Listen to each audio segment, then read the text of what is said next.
Hello and welcome to OffBlueMedical. Today we are doing a high-yield review of 5 rare yet highly testable medical conditions that you need to recognize for the USMLE. So these are the can't-miss diagnoses that often appear in complex clinical vignettes. So the first condition is Ludwig angina. So this is essentially a rapidly spreading cellulitis located at the base of the oral cavity. So on examination, you have to look for a patient with a recent history of a dental infection, specifically in the molars that has spread into the submandibular, submental, or sublingual space. So here, the most dangerous thing that can happen is airway obstruction, so it can compromise the airway. So you have to treat it with mechanical ventilation. So your immediate management priority is securing the airway, often with mechanical ventilation, followed by intravenous antibiotics such as ampicillin and sulbactam. You have to also know that here you have to give intravenous antibiotics. So for this condition, the antibiotics are going to be intravenous because it's a dangerous condition. We want to treat it fast and we cannot give oral antibiotics here. As you can see in the image, here it's going to be, you're going to see a swelling, and this can also cause the tongue to go backwards and it can cause airway obstruction. So the second condition is acute postoperative mediastinitis. This is a serious infection of the retrosternal space, often involving the pericardium or the sternum itself. It's typically caused by direct inoculation during surgery. So here it says primarily results from direct inoculation during the perioperative period. It involves infection of the retrosternal space, frequently extending to the pericardium and bony structures of the sternum. So a classic scenario for it is going to be a patient presenting 1 or 2 weeks after a cardiac procedure involving a median sternotomy with systemic toxicity, high fever, tachycardia, leukocytosis. So here on physical exam, you can see clicking sensation of the breastbone of the sternum. This indicates sternal dehiscence. You can also see wound drainage, purulent or serosanguineous discharge from the incision site, and the risk factors for this condition is going to be diabetes and obesity. Moving on to the diagnosis, it's primarily a clinical diagnosis. You can do an X-ray, and the X-ray may show a widened mediastinum or pneumomediastinum, but it's a clinical diagnosis. You don't actually need an X-ray. Also, if the diagnosis is unclear, you can do a CT scan, and the gold standard diagnosis is going to be surgery. So it's caused by Staphylococcus aureus or Staphylococcus epidermidis, and the treatment is that it is an emergency surgical debridement with IV antibiotics, which are broad spectrum, such as vancomycin and piperacillin and tazobactam first. Then you can narrow it down based on the cultures you get.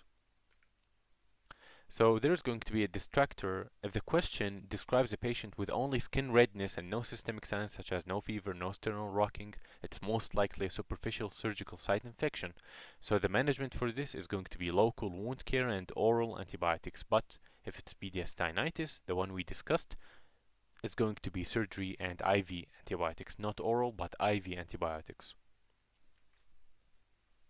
Now let's look at hepatorenal syndrome, which is a severe form of prerenal kidney injury. The mechanism is unique for this one. It's caused by significant splanchnic vasodilation leading to renal hypoperfusion. So to diagnose this, you have to look for a bland urinalysis and a very low urine sodium, specifically less than 10 milliequivalents per liter, and you have to also see a lack of response to volume expansion and exclusion of other causes of acute kidney injury. The treatment for this is going to be albumin and splanchnic vasoconstrictors like midodrine, octreotide, norepinephrine, terlipressin. However, the only definitive cure is a liver transplant. Our fourth condition is cervical myelopathy, which is the most common cause of spinal cord dysfunction in adults over the age of 55. It's caused by chronic cord compression from things like spondylosis or disc herniation leading to canal stenosis. So basically, the dead giveaway on the exam is the combination of lower motor neuron signs in the arms and upper motor neuron signs in the legs. So you have to know this. You're going to see lower motor neurons up in the arms and upper motor neurons down in the legs, along with a positive Lermite sign.